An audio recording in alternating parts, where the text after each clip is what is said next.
వేతనాల కోసం ఆందోళన చేస్తున్న అంగన్వాడీ టీచర్లు అలాగే వారికి సంబంధించిన వ్యవహారంపై అణిచివేత ప్రక్రియను ఈరోజు విశాఖతో పాటు ఉత్తరాంధ్రలో ప్రజా సంఘాలు ఖండిస్తున్నాయి. ఈరోజు దీనికి నిరసనగా భారీ ఎత్తున ర్యాలీ కూడా ఇక్కడ విశాఖలో నిర్వహిస్తున్నారు. ఈ దశలో జీవీఎంసీ గాంధీ విగ్రహం వద్ద వామపక్ష పార్టీల నాయకులు కూడా ఉన్నారు.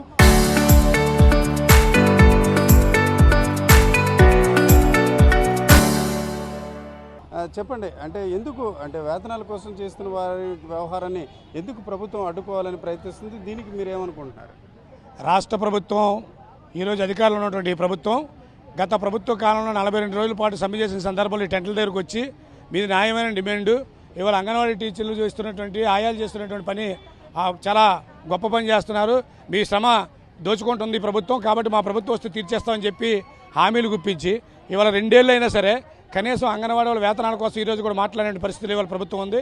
కాబట్టి ప్రభుత్వం మీరు హామీ ఇచ్చినటువంటి హామీని నిలబెట్టుకోమని చెప్పి ఇవాళ అంగన్వాడీ వాళ్ళందరూ ఆందోళన చేసి విజయవాడ ప్రయత్నం చేశాం. నిన్న జరిగినటువంటి ఏదైతే అక్రమంగా అరెస్టులు చేసి అసెంబ్లీ సమావేశాలు జరుగుతున్నాయి, రాష్ట్ర వ్యాప్తంగా ఉన్నటువంటి పెద్ద సమస్య అది. ఈ 1,00,000 మంది కార్మికులకు సంబంధించిన సమస్య మీద చర్చించడానికి కూడా ఖాళీ లేనటువంటి పరిస్థితులు ఇవాళ రాష్ట్ర ప్రభుత్వం ఉంది.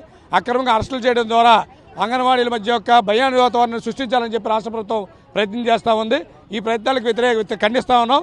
తప్పకుండా అంగన్వాడీ వారికి ఏదైతే హామీ ఇచ్చారో హామీలన్నీ అమలు చేయాలని చెప్పి డిమాండ్ చేస్తూ ఉన్నాం. ఓకే అమ్మ, ఈ పోలీసుల వ్యవహారం మీద కొంత ఏమైనా ఆందోళన చెందుతున్నారా?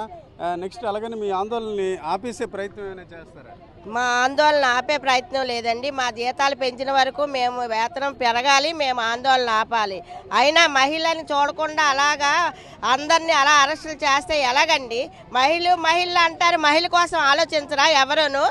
ప్రతి ఒక్కరు మీరైనా సరే ఎవరైనా సరే మహిళ కోసం ఆలోచించిన వాళ్ళు అలా రాత్రినప్పుడు ఆ దొంగచాటుని తీసుకొని వెళ్ళిపోవడం న్యాయం అండి? అందువల్ల ఈ నిరసన మాత్రం ఆపడం జరగదండి. మా జీతాలు పెంచిన వరకు మేము నిరసన ఆపమండి. కుమార్ గారు, గత ప్రభుత్వంలోనే ఇట్లా జరిగినట్టు అనిపిస్తుందా? నెక్స్ట్ ఈ గవర్నమెంట్ ఎందుకు అట్లా చేస్తున్నట్టు అనిపిస్తుంది? అంగన్వాడీలకి గత 9 ఏళ్ల క్రితం నుంచి జీతాలు పెరగలేదు. జీతాలు పెంచాలనే ఏకైక డిమాండ్తో గత ప్రభుత్వ హయాంలో 42 రోజుల పాటు సుదీర్ఘమైన చారిత్రకమైన సమ్మె చేశారు.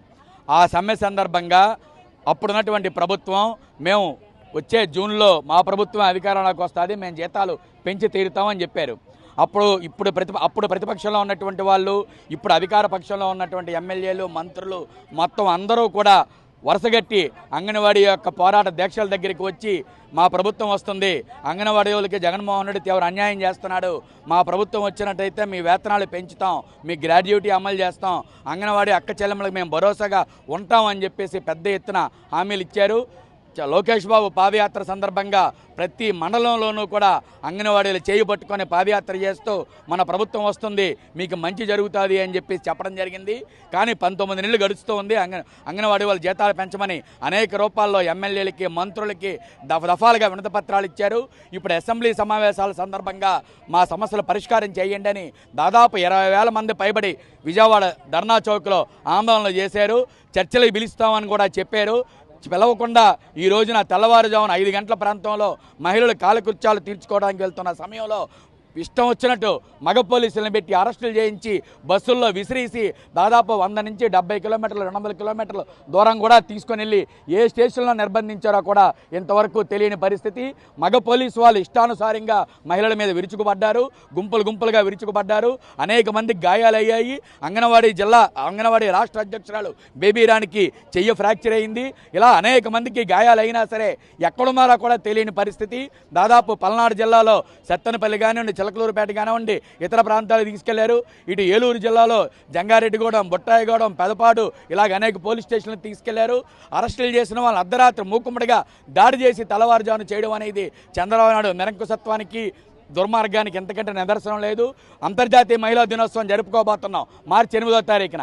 20 రోజుల పాటు ప్రభుత్వం సంబరాలు చేయమని చెప్పేసి అంటుంది. నువ్వు అంగన్వాడీ మహిళలకి జీతాలు పెంచమని అడిగితే జీతాలు పెంచకుండా వాళ్ళని అరెస్టులు చేస్తూ, కేసులు పెడుతూ, నిర్బంధిస్తూ, అమానుషంగా వాళ్ళ పట్ల ప్రవర్తించి ఈ రోజున మేము అంతర్జాతీయ మహిళా దినోత్సవం గౌరవిస్తున్నాం, మహిళల సాధికారం కోసం కట్టుబడి ఉన్నాం అంటే అదే రకంగా సమంజసం అని చెప్పి మేము అడుగుతున్నాం. కాబట్టి బేషరతుగా అరెస్టు చేసిన వాళ్ళందరినీ విడుదల చేయాలి. తక్షణమే జీతాలు పెంచాలి. జీతాలు పెంచే వరకు ఎలాంటి పోరాటాలకైనా, ఎలాంటి ఉద్యమానికైనా అంగన్వాడీలు సిద్ధంగా ఉన్నారని తెలియజేస్తున్నాం. ఓకే అమ్మ, చెప్పండి, ఒకవైపు పోలీసులు అరెస్ట్ చేసినప్పుడు కూడా మళ్ళీ రోడ్డు ఎక్కారు, మళ్ళీ అరెస్టుల భయం అట్లాగే ఏమి లేదా మీకు? మాకు అరెస్టే కాదండి, మాకు ఏమి చేసినా సరే భయం లేదు. మా ప్రాణాలైనా సరే అర్పిస్తాము, ప్రాణాలైనా అర్పించడానికి మా అంగన్వాడీలు సిద్ధంగా ఉన్నాము. దేనికైనా సరే మేము సిద్ధమయ్యే ఉన్నాము. ఏం చేస్తుందో ప్రభుత్వం చేయమనండి.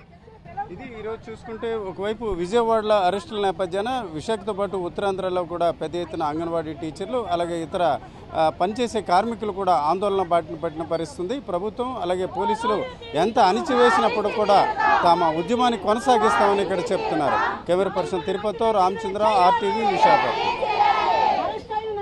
చరిత్ర సృష్టించినోడు ఇప్పుడు ఆ చరిత్రని తిరగరాయబోతున్నాడు. అబద్ధాల గోడల్ని బద్దలు కొట్టి నిజాలను రాగా మీ ముందుంచబోతున్నాడు. నిజమైన వార్తల కోసం వెంటనే డౌన్లోడ్ చేసుకోండి రా యాప్ని.